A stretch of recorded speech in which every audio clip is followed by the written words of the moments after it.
कभी ऐसा हुआ है कि कोई वेबसाइट इस्तेमाल करते हुए लगे वाह क्या मक्खन जैसा चल रहा है, और कोई दूसरी वेबसाइट एकदम अटक अटक के अजीब सी लगती है? तो आज हम इसी के पीछे का राज जानेंगे। हम बात करने वाले हैं CSS ट्रांजिशन की। ये वो छोटी सी ट्रिक है जो एक नॉर्मल से वेब पेज को एक बहुत ही शानदार एक्सपीरियंस में बदल देती है। तो आज हम क्या क्या देखने वाले हैं? सबसे पहले हम समझेंगे कि ये मोशन मतलब ये हरकत इतनी ज़रूरी क्यों है। फिर हम देखेंगे कि ये CSS ट्रांजिशन आखिर है क्या और इसके 4 सबसे ज़रूरी हिस्से कौन से हैं। इसके बाद एक रियल लाइफ एग्जाम्पल से सब कुछ जोड़कर देखेंगे और आखिर में मैं कुछ बढ़िया टिप्स और ट्रिक्स बताऊंगी जिससे काम और भी आसान और प्रो लेवल का हो जाएगा। तो चलिए शुरू करते हैं। अच्छा, तो सबसे पहले बात करते हैं मोशन के जादू की। हम सबने ऐसी वेबसाइट्स देखी हैं, है ना, जहां चीजें स्क्रीन पर बस कहीं से भी टपक पड़ती हैं, एकदम से बिना किसी वार्निंग के। ध्यान सीधा भटक जाता है, मतलब बड़ा अजीब सा लगता है। ठीक वैसे ही जैसे कोई अच्छी खासी बातचीत के बीच में आकर अचानक टोक दे। इसको ना ऐसे समझिए, मान लीजिए एक लाइट का स्विच है जिसको आप बस ऑन या ऑफ कर सकते हैं एकदम झटके से, और दूसरी तरफ है एक डिमर जो रोशनी को धीरे धीरे बढ़ाता है और वैसे ही कम करता है। अब बताइए कौन सा ज्यादा अच्छा लगता है? जाहिर है दूसरा वाला। बस यही सेम चीज वेबसाइट्स पर भी लागू होती है। तो सवाल यही है कि हम अपनी वेबसाइट्स में वो मक्खन जैसी स्मूथनेस, वो बढ़िया वाला एहसास लाएं कैसे? इसका जवाब हमें एक बहुत ही मज़ेदार और पावरफुल CSS तकनीक से मिलता है, जिसे आज हम अच्छे से समझेंगे। और यहीं पर एंट्री होती है हमारे आज के हीरो की, CSS ट्रांजिशन। ये उन झटके वाले अजीब से लगने वाले बदलावों का एक बहुत ही सिंपल, बहुत ही एलिगेंट सॉल्यूशन है। तो ये CSS ट्रांजिशन आखिर है क्या भला? देखिए बहुत सिंपल है। ये बस ब्राउज़र को बताने का एक तरीका है कि भाई जब कोई चीज़ एक स्टाइल से दूसरे स्टाइल में बदले तो उसे झटके से मत बदलो, उसे धीरे धीरे स्मूथली चेंज करो। मतलब ये 2 स्टेट्स के बीच में एक पुल, एक ब्रिज बनाने जैसा है।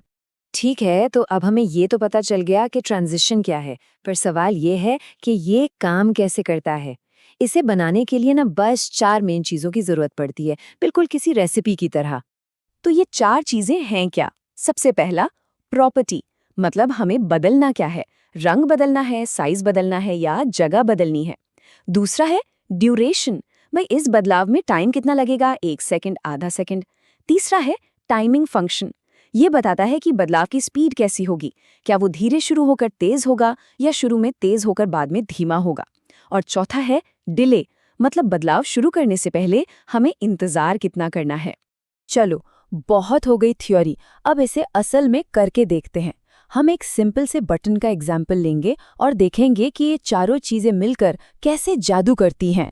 ये देखिए, स्क्रीन पर एक नॉर्मल सा बटन है। जैसे ही माउस इसके ऊपर जाता है, इसका रंग फट से बदल जाता है। देखा, काम तो हो रहा है पर इसमें वो बात नहीं है। ये वही झटके वाला बोरिंग एक्सपीरियंस है जिसे हमें ठीक करना है। तो चलो अब इसे ठीक करते हैं। पहला स्टेप, हमें ब्राउज़र को बताना होगा कि भाई हमें एनिमेट करना क्या है। इस केस में हमें बैकग्राउंड का रंग बदलना है, तो हम बैकग्राउंड कलर प्रॉपर्टी को टारगेट करेंगे। ये लाइन हम बटन की मेन स्टाइल में डाल देंगे। अब अगला स्टेप ड्यूरेशन सेट करना, मतलब ये कलर बदलने में टाइम कितना लगे। हम इसे 0.4 सेकंड पर सेट कर रहे हैं। ये इतना टाइम है कि एनिमेशन दिखे भी और महसूस भी हो, पर इतना ज्यादा भी नहीं है कि किसी को इंतजार करना पड़े। बिल्कुल परफेक्ट।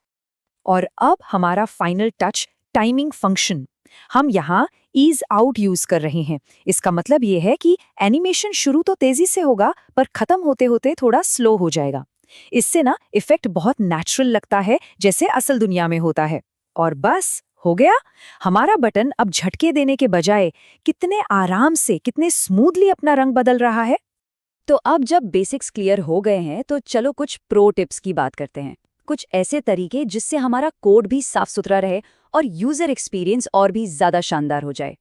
अच्छा, जो काम हमने अभी 3 अलग अलग लाइनों में किया, अगर मैं कहूँ कि वो सिर्फ एक लाइन में हो सकता है तो जी हाँ, CSS हमें एक शॉर्ट हैंड प्रॉपर्टी देता है जो बिल्कुल यही काम करती है।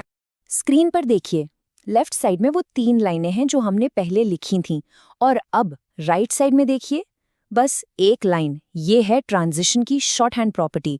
इसमें प्रॉपर्टी ड्यूरेशन, टाइमिंग फंक्शन सब कुछ एक साथ आ जाता है। इससे हमारा कोड छोटा हो जाता है, साफ सुथरा लगता है और पढ़ने में भी बहुत आसान हो जाता है। तो कुछ ज़रूरी बातें हमेशा ध्यान में रखनी चाहिए। पहली, ट्रांजिशन का ड्यूरेशन छोटा रखिए, मतलब आधे सेकंड से भी कम। दूसरा, ज़्यादातर यूआई एलिमेंट्स के लिए ईज आउट सबसे अच्छा काम करता है। और सबसे ज़रूरी, परफॉर्मेंस के लिए हमेशा ट्रांसफॉर्म और ओपेसिटी जैसी प्रॉपर्टीज़ को एनिमेट करने की कोशिश कीजिए। ऐसा इसलिए क्योंकि इन पर ब्राउज़र को सबसे कम मेहनत करनी पड़ती है और एनिमेशन एकदम स्मूथ चलता है। तो आज हमने ये तो देख लिया कि CSS ट्रांजिशन कैसे काम करते हैं, लेकिन असली जादू सिर्फ चीज़ों को खूबसूरत बनाने में नहीं है। असली जादू इसके क्यों में है।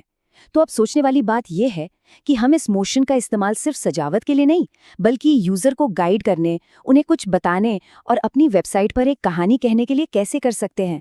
ये एक बहुत पावरफुल टूल है और इसके साथ क्या क्या किया जा सकता है, इसकी कोई सीमा नहीं है।